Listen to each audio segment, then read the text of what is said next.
10واں لمعہ سبق ہے نون ساکن اور مشدد کے قاعدوں میں۔ پہلے جو ہے لمعہ میں ہم نے میم مشدد کا پڑھا، اخوا وغیرہ کا۔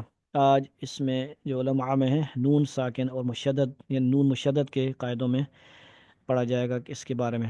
چھٹے لمعہ کے شروع میں لکھ چکا ہوں کہ تنوین بھی نون ساکن میں داخل ہے، اور وہاں پھر دیکھ لو، مگر ان قاعدوں میں نون ساکن کے ساتھ تنوین کا نام بھی آسانی کے لیے دیا جائے گا۔ قاعدہ نمبر 1، نون اگر مشدد ہو تو اس میں غنہ ضروری ہے، اور مثل میم مشدد کے اس کو بھی اس حالت میں حرف غنہ کہیں گے۔ نویں لمحہ کے پہلا قاعدہ پھر دیکھ لو۔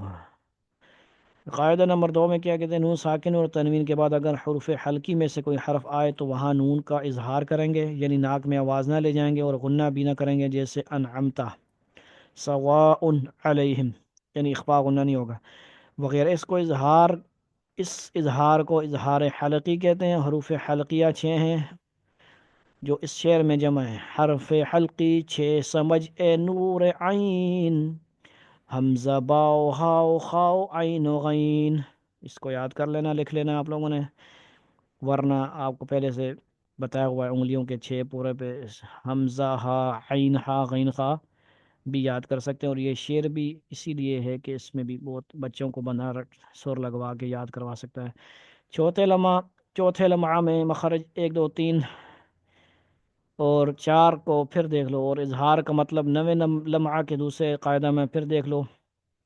قاعدہ نمبر 3، نون ساکن اور تنوین کے بعد اگر ان 6 حرفوں میں سے کوئی حرف آئے جس کا مجموعہ یرملون ہے، یہ حروف یرملون والی بات آ گئی، تو وہاں ادغام ہوگا، یعنی نون اس کے بعد والے حرف سے بدل کر دونوں ایک ہو جائیں گے۔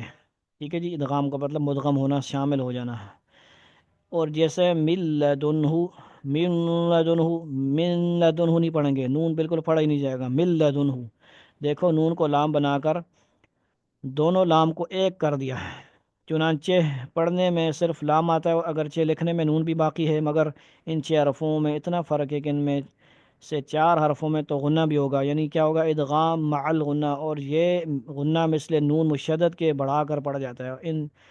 ان چاروں حرفوں کا مجموعہ ینمو ہے، یا نون میم واو، یعنی ان کے کیا ہوگا، غنہ ہوگا، ادغام مع الغنہ، یعنی جیسے من یؤمن برق یجعلون وغیرہ ذالک، اور اس کو ادغام مع الغنہ کہتے ہیں۔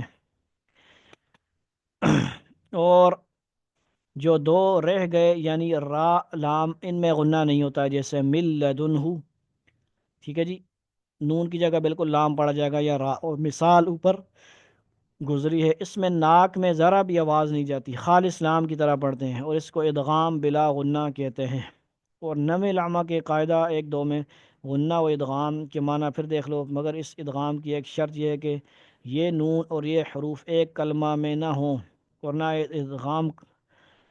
ادغام نہ کریں گے، ایک کلمہ میں نہ ہوں، یہ والی بات بڑی کام کی ہے جی، بلکہ اظہار کریں گے، جیسے دنیا، قنوان، سنوان۔ اب دیکھیں یہاں پہ ہم دیکھتے ہیں کہ غنہ اخفا نہیں ہوتا، بنیان، ٹھیک ہے جی، یہ بڑی کام کی بات ہے، ادغام بلا غنہ کے نویں لمحہ کے قاعدے میں ادغام کے پھر معنی پھر دیکھ لو، مگر اس ادغام کی ایک شرط یہ ہے کہ یہ نون اور یہ حروف ایک کلمہ میں نہ ہوں، ورنہ ادغام نہ کریں گے بلکہ اظہار کریں گے۔ دنیا، یعنی حروف یرملون میں سے ینمو، نون ساکن تنوین کے بعد آئیں لیکن وہ الگ کلمے میں ہوں، دوسرے لفظ میں ہوں، اس کے ساتھ ملے ہوئے ہوں گے تو پھر اخفاء غنہ کچھ بھی نہیں ہوگا۔ دنیا میں اس لیے ہم نہیں کرتے، وہ حیات الدنیا نہیں پڑھتے، دنیا پڑھتے ہیں۔ اس طرح قنوان نہیں پڑھتے، قنوان پڑھتے ہیں۔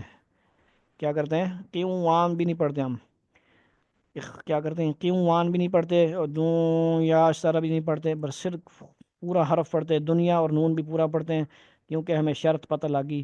یہ 4 ہی لفظ ہیں، سنوان، بنیان مرصوص 28ویں پارے میں، دنیا تو ہر جگہ آتا رہتا ہے، قنوان 13واں ہے کہ 14واں ہے، سنوان۔ اور تمام قرآن میں اس قاعدہ کے یہی 4 لفظ پائے گئے ہیں، اور ان میں جو اظہار ہوتا ہے اس کو اظہار مطلق کہتے ہیں، اظہار مطلق کہتے ہیں۔ یہ ہوگی بات۔ قاعدہ نمبر 4 نون ساکن اور تنوین کے بغیر حرف با آئے تو اس نون ساکن اور تنوین کو میم سے بدل کر غنہ اور اخفاء کے ساتھ پڑھیں گے، جیسے من بعدی سمیع بصیر۔ اور بعض قرآنوں میں آسانی کے لیے اسے نون اور تنوین کے بعد ننھی سی میم بھی لکھ دیتے ہیں، اس طرح من بعد۔ اور اس بدلنے کو اقلاب اور قلب کہتے ہیں، قلب۔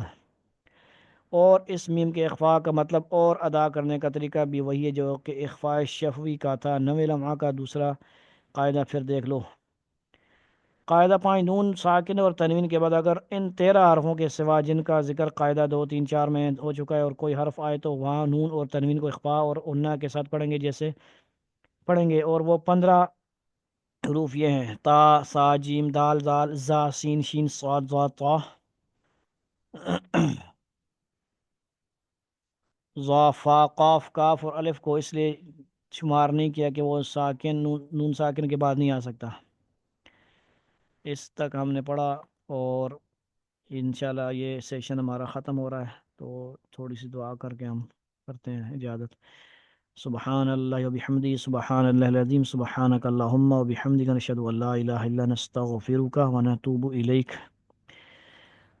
والسلام علیکم ورحمۃ اللہ تعالی وبرکاتہ۔